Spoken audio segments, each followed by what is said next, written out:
এবার একটু আরামবাগের দিকে নজর রাখতে হচ্ছে। আরামবাগে বাস ধর্মঘট, তাতে রীতিমতো ভোগান্তিতে পড়েছেন নিত্যযাত্রীরা।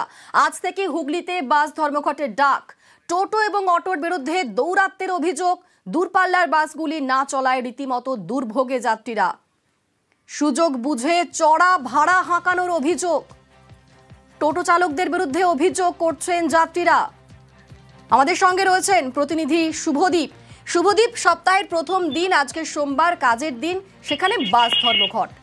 সেখানকার যাত্রীরা কি বলছেন এবং এখন কি পরিস্থিতি?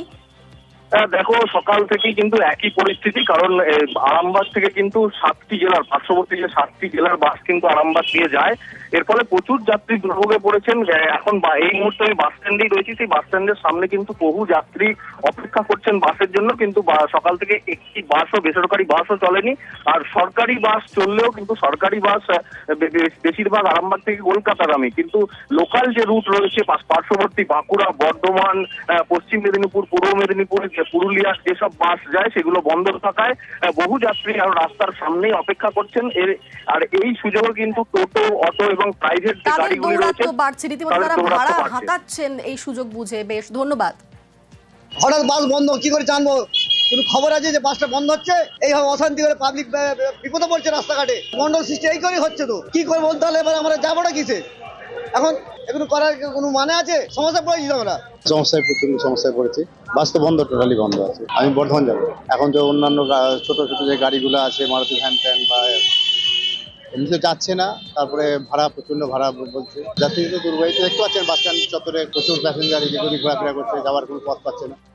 আরামবাগ 24 8খানা বাস চলতো, সেই বাস উঠে গেছে। তিরোল রোডে 14টা বাস চলতো, এখন একটি বাস চলে। আরামবাগ টু মদনপুর সেই রুটেও বাস চলাচল বন্ধ হয়ে গেছে। শুধুমাত্র কারণটা কি? এই টোটো, অটো, ম্যাজিক, ট্রেকারের দৌরাত্ম্য। আমরা চাই এরাও চলুক, কিন্তু বৈধভাবে। স্টেট ওয়ে অর্থাৎ রাজ্য সড়ক, সেখানে কোনোভাবেই এদের চলার পারমিশন নেই। কিভাবে যে বাসগুলো চালাচ্ছে মালিকরা, সে মালিকরাই জানে। আমাদের হুগলি জেলাকে আরো বাইরের 12-13টি জেলা ওনারাও সমর্থন করেছেন, ওনারাও চান এর প্রতিকার। আমরা বন্ধ চাই না, বন্ধ আমাদের উদ্দেশ্য নয়। আমাদের দাবি পূরণটাই আমাদের একমাত্র উদ্দেশ্য। মিষ্টির দোকানের আড়ালে চোলাইয়ের ঠেক। বাড়িতে বাড়িতেও চলছে চোলাইয়ের কারবার। দেদার চোলাইয়ের কারবারের অভিযোগে রীতিমতো বিক্ষোভ। চন্দ্রকোনার নিচন্যায় ঝাঁটা লাঠি নিয়ে বিক্ষোভ। চোলাই কারবারিদের বিরুদ্ধে সরব স্থানীয় মহিলারা।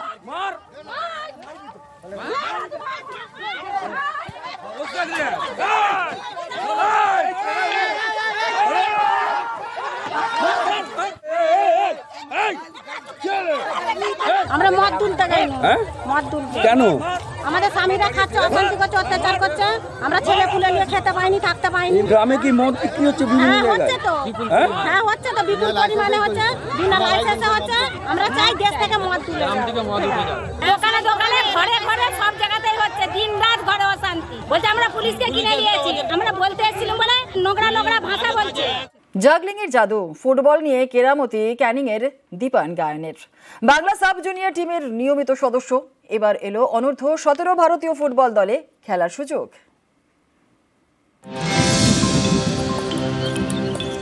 স্বপ্ন বড় ফুটবলার হওয়ার, সেই মতো নিয়মিত চলে প্র্যাকটিস।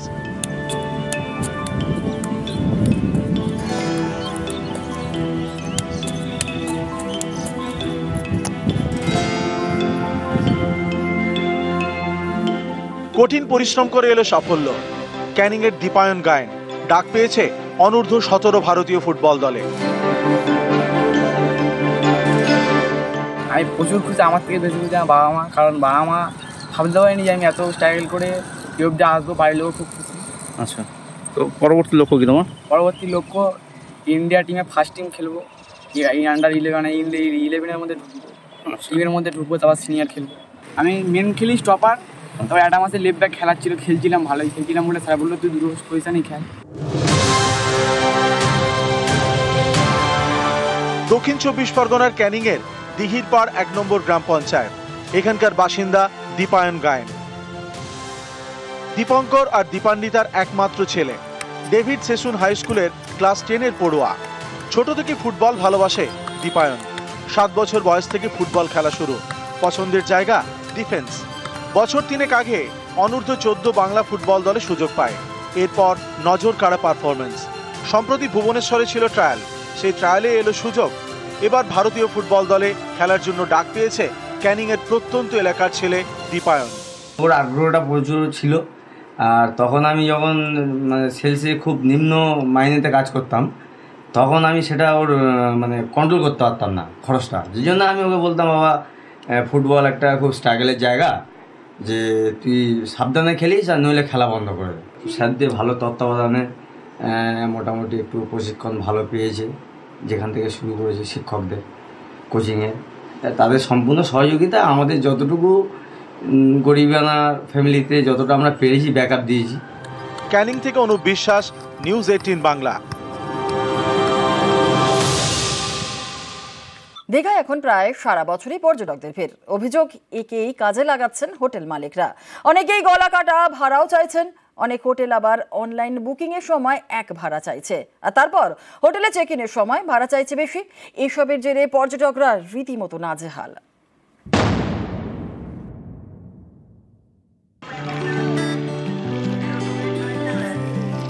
হাতে অল্প ছুটি, চলো দীঘা।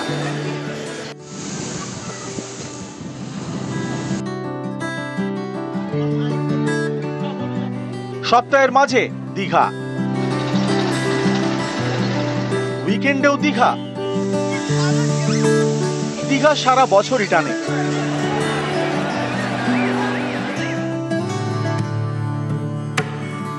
সমুদ্রের পাশাপাশি এখন নতুন আকর্ষণ জগন্নাথ দেবের মন্দির। 27 জুন রথ, তার আগে শুরু হয়েছে নানা অনুষ্ঠান।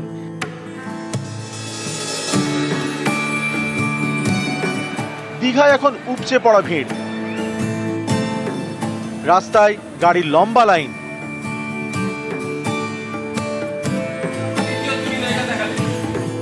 এত ভিড়ে হোটেলে ঘর পাওয়া যায়, অনেক হোটেল হাউসফুল। অভিযোগ এই সুযোগটাকে কাজে লাগাচ্ছেন হোটেল মালিকরা। অভিযোগ অত্যাধিক ভাড়া চাওয়া হচ্ছে।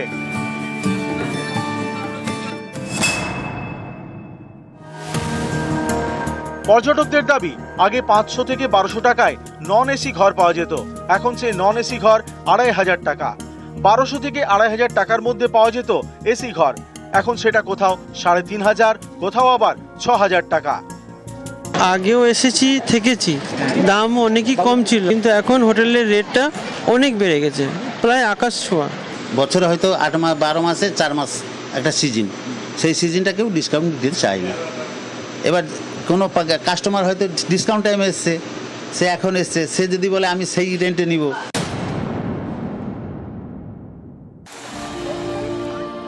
বেলঘরিয়ার বাসিন্দা অলোক পাল, তার অভিযোগ অনলাইনে হোটেল বুক করে যাওয়ার পরেও তাদের নাজেহাল হতে হয়েছে। 23 জনের জন্য তারা 6টি ঘর বুক করেছিলেন। হোটেলে ঢোকার পর বলা হয় 6টি ঘর দেওয়া হবে না, 3টি ঘরে থাকতে হবে 23 জনকে, ভাড়াও দিতে হবে বেশি। 8 তারিখে বাই ফোনে বুকিং করেছিলাম, পেমেন্ট করা হয়ে গেছে, আমাদের এনারা বিল অলরেডি দিয়ে দিয়েছে। রুম 6খানা বুকিং করা ছিল, পেয়েছেন কত? আমরা এখন 6টাই পেয়েছি,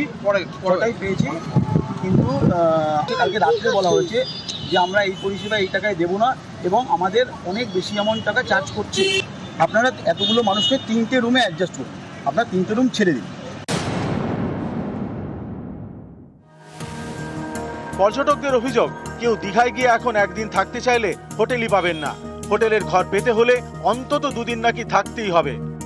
এখন আবার বলছে কি একদিন হলে 3000, 2 দিন হলে 2500 করে লাগবে। সুতরাং আমাদেরকে তো 2 দিন ছাড়া হোটেল দিচ্ছিল না, একদিনের প্রোগ্রাম ছিল, 2 দিন করতে হচ্ছে।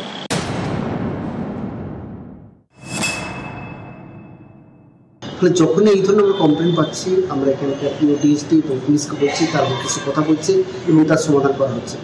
ফলে আমরা চাই পর্যটক আসুক, তারা সুন্দরভাবে তারা দীঘাতে তারা উপভোগ করুক জগন্নাথ দেবের মন্দির এখানে, এবং তার জন্য যা যা পরিষেবা দেওয়ার জন্য যা যা করার জন্য সেটা প্রশাসন দিতে সবকিছু।